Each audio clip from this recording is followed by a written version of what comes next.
Impact of chemical reactions on emerging pollutants. Chemical reactions play a fundamental role in our daily lives, from the cooking of food to the manufacturing of products. They make up the very fabric of our world. However, as we continue to learn about the impact our actions have on the environment, we are becoming increasingly aware of the impact that these reactions have on emerging pollutants. Emerging pollutants refer to compounds that are not commonly monitored or regulated in our environment, but have the potential to cause detrimental effects on human and environmental health. Some examples of emerging pollutants include pharmaceuticals, personal care products, and pesticides. These pollutants are released into the environment through various means, such as wastewater discharge, agricultural runoff, and atmospheric deposition. Chemical reactions can both create and degrade emerging pollutants, depending on the conditions in which they occur. When pollutants are created, this is typically done through a process known as synthesis. This process involves combining two or more chemicals to form a completely new compound. Synthesis reactions can be controlled through careful management of temperature, pressure, and concentration, which allows for the creation of specific molecules with desired properties. However, not all chemical reactions are beneficial. In many cases, reactions occurring in natural and engineered systems lead to the degradation of emerging pollutants. This degradation can take place through a variety of mechanisms, including chemical oxidation, reduction, and hydrolysis. One of the most common mechanisms for degrading emerging pollutants is chemical oxidation. This involves the addition of oxygen to a compound, which results in the formation of oxidized products that are more easily broken down by microorganisms. One of the most widely used oxidants in water treatment is chlorine. Chlorine is effective at breaking down a range of emerging pollutants, including pharmaceuticals and personal care products. However, the use of chlorine comes with its own risks. Chlorine can react with organic matter in water to form disinfection byproducts, such as trihalomethanes and haloacetic acids, which have been linked to cancer and reproductive health problems. Additionally, chlorine can react with some emerging pollutants to form more toxic and persistent byproducts. To address these concerns, researchers are exploring alternative oxidants that can be used to degrade emerging pollutants. One such oxidant is hydrogen peroxide. Hydrogen peroxide can be used in conjunction with ultraviolet light to degrade pollutants in water.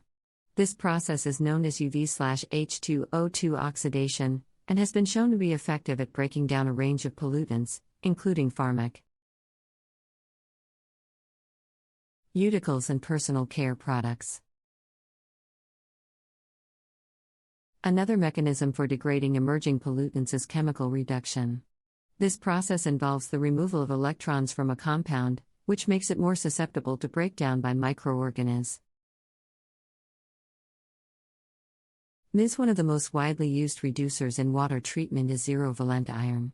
This material is highly reactive and can break down a wide range of organic compounds. However, like chlorine, the use of zero-valent iron comes with risks. Iron is a heavy metal, and can accumulate in sediments and biota. Additionally, the reaction between zero-valent iron and emerging pollutants can result in the formation of intermediary products that are more toxic than the original compound. To address these concerns, researchers are exploring alternative reducers that can be used to degrade emerging pollutants. One such reducer is bimetallic nanoparticles. These nanoparticles are composed of two or more metals, and can be tailored to break down specific pollutants. Finally, hydrolysis is another mechanism for degrading emerging pollutants. This process involves the addition of water to a compound, which results in the breakdown of the chemical bond between two groups in the molecule. One example of this process is the breakdown of esters to form alcohols and carboxylic acids. Hydrolysis is often used in the treatment of wastewater, where emerging pollutants can be found in high concentrations. However, the process can be difficult to control and may result in the formation of intermediary products that are more toxic than the original compound. Additionally, it is important for individuals and industries to take responsibility for the release of emerging pollutants into the environment. This can be done through proper disposal of pharmaceuticals, personal care products, and pesticides, as well as the effective treatment of wastewater and agricultural runoff. In recent years, there has been increased interest in the development of green chemistry, which aims to reduce or eliminate the use and generation of hazardous substances in chemical processes. This includes the use of renewable feedstocks, non-toxic solvents, and the design of chemical reactions that minimize waste and toxicity. For example, advances in nanotechnology have led to the development of nanomaterials that can capture and remove emerging pollutants from contaminated water sources. These materials can be designed to target specific types of pollutants, and can be reused multiple times, providing a cost-effective and sustainable approach to water treatment. Another area of research is the use of bioremediation, which involves the use of microorganisms to break down pollutants in the environment. Bioremediation has been shown to be effective at degrading a range of emerging pollutants, including pharmaceuticals and personal care products. As the world population continues to grow, the demands on our environment and natural resources are increasing. This has led to an increase in the use of chemicals and chemical reactions, which in turn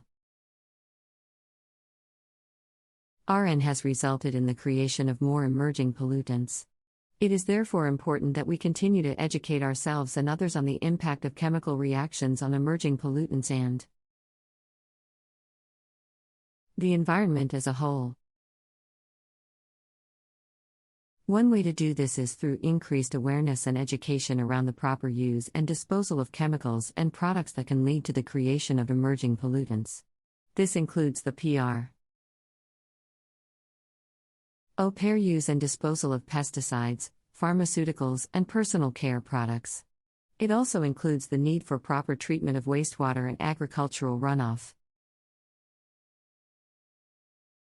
This includes the development of green chemistry principles, as well as the use of nanotechnology and bioremediation. It is important that we all take a proactive approach to protecting our environment and minimizing the creation and release of emerging pollutants. By doing so, we can ensure a healthier and more sustainable future for ourselves and for generations to come. Ultimately, our understanding of chemical reactions and their impact on emerging pollutants highlights the importance of taking a holistic approach to environmental stewardship. This includes recognizing the interconnectedness of natural and engineered systems, and the need to consider the full life cycle of products and processes. By working together to develop and implement sustainable solutions, we can mitigate the impact of emerging pollutants on our environment and protect the health of our communities. The challenges of addressing emerging pollutants extend beyond the scientific realm. The political and economic implications of regulating these compounds can be significant, particularly for industries that may rely on them for their technology or products. PFAS have been linked to a range of health effects and are widely distributed in the environment. However, regulating these compounds has proven to be a difficult task due to resistance from industry. and limited understanding of their persistence and transport in the environment. As we continue to grapple with the challenges of emerging pollutants, it is clear that a multidisciplinary approach is necessary. The treaty has been successful in regulating a range of pollutants, including polychlorinated biphenyls, PCBs, and dichlorodiphenyltrichloroethane, DDT. However, even with successful examples like the Stockholm Convention, much work remains to address emerging pollutants and their impact on the environment and human health. Thanks for watching.